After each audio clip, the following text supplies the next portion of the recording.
මේ දිනවල අපට අසන්න දකින්න ලැබෙන්නේ අපි ගොඩාක් ආදරය කරන අපේ හදවතින් වැළඳගත් අපේ ආදරණීය නිලි රැජිනිය මාලනී ෆොන්සේකා මහත්මිය ගැනයි.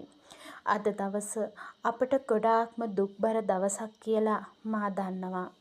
ශ්‍රී ලංකා රිදී තිරයෙන් නොමකෙන මතකයන් තබා මෙලොවෙන් සමුගත් අපේ නිලි රැජිනිය ඔබෙත් මගෙත් හදවත් ස්පර්ශ කරේ අද දවසේ දෑසට කඳුලක් එක් කරමින්. ඇගේ දක්ෂ රංගනයෙන් අපේ හදවත් අමන්දානන්දයට පත් කරන්න, අපේ හදවත් ස්පර්ශ කරන්න මොනතරම් දායකත්වයක් දැක්වාද යන්න අහන අය දකින තැන ඇය ගැනමයි කතා කරන්නේ.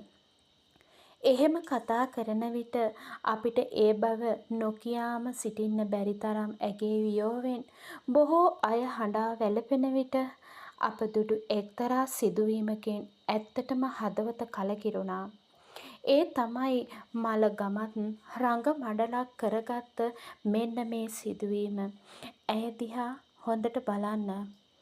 ඇත්තටම මිනිසුන්ට මරණයත් රඟ මඩලක් වෙන්න තරම් ගුණදහම් පිරිහිලාද?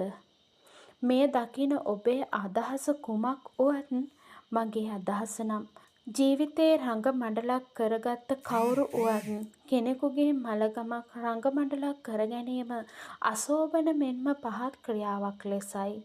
ඔබටත් මේ ගැන අදහසක් ඇති. එය ලියන් යන්න අමතක කරන්නත් එපා. හෙලේ නිලි රැජිනියනි, ඔබයි අපේ රැජින.